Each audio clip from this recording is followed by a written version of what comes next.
Words heard in the front row of my theater right before the Five Nights at Freddy's movie began to play.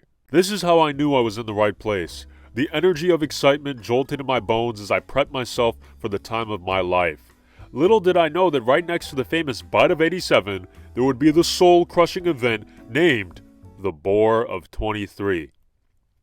This movie was not scary, and I don't think people understand how much that says about the movie's quality. I remember when I would watch Matt Pat's game theories on FNAF, and even with his soothing nerd voice narrating, I would still find myself highly paranoid and on edge from his theories alone. The movie started off quite strong with adequate horror, and then completely dissipated into meh?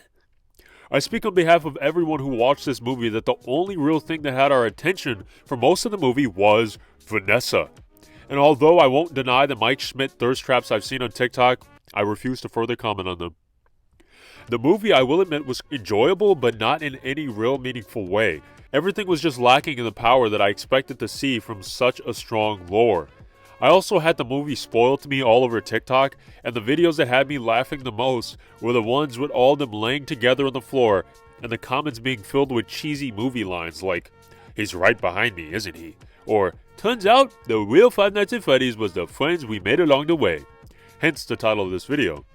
Although those who watched the movie said it wasn't just all cuddles and hugs, it still didn't help that those scenes were even in there. Especially the scene with Bonnie falling down. Bruh. Are you okay?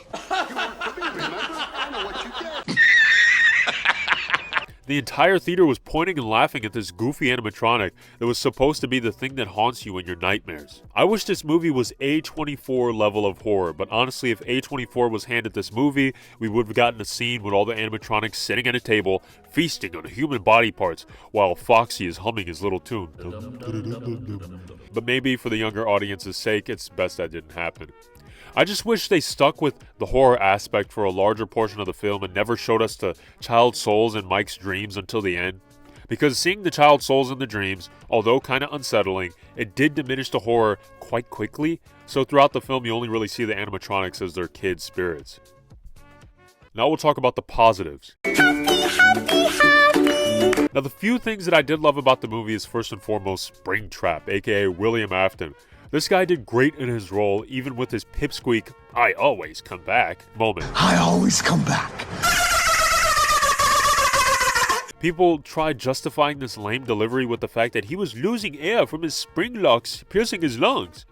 Yes, because in the movie with animatronics haunted by child souls, we are here for the realism of a simple line delivery. Another thing I enjoyed was clearly the set designs, the music, the animatronics, and the entire vibe of the movie. You can tell that although the movie was a bit poor in terms of directing and writing, no offense Scott, they still had great people working on the aesthetics of the movie, and all that came out genuinely great, and I applaud those who worked on this movie. And finally, the scene with the bad guys getting bodied by the animatronics was also great, with the obvious mention of the Bite of 23, where this girl literally got split in half. That scene was so out of pocket because our expectations were that this girl was going to get her little front lobe chomped.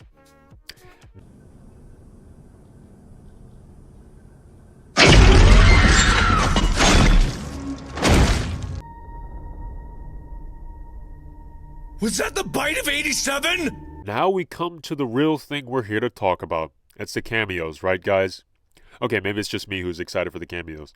The biggest cameo in this movie being Corey. No offense to Matt Pat. Don't you tell me how many calories I need, bitch! I've watched Corey since under 100,000 subs, and to see this dude on the big screen plastered a smile on my face, which honestly my face throughout most of the movie was just a blank expression with me mouth breathing. This movie destroyed my mewing streak.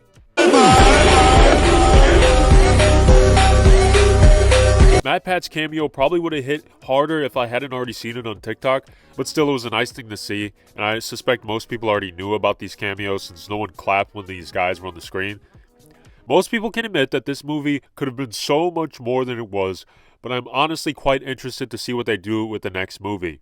As with all things, they will learn from this movie, and we can only hope the next one will be the new and improved Freddy Fazbear's movie. I love you, Scott.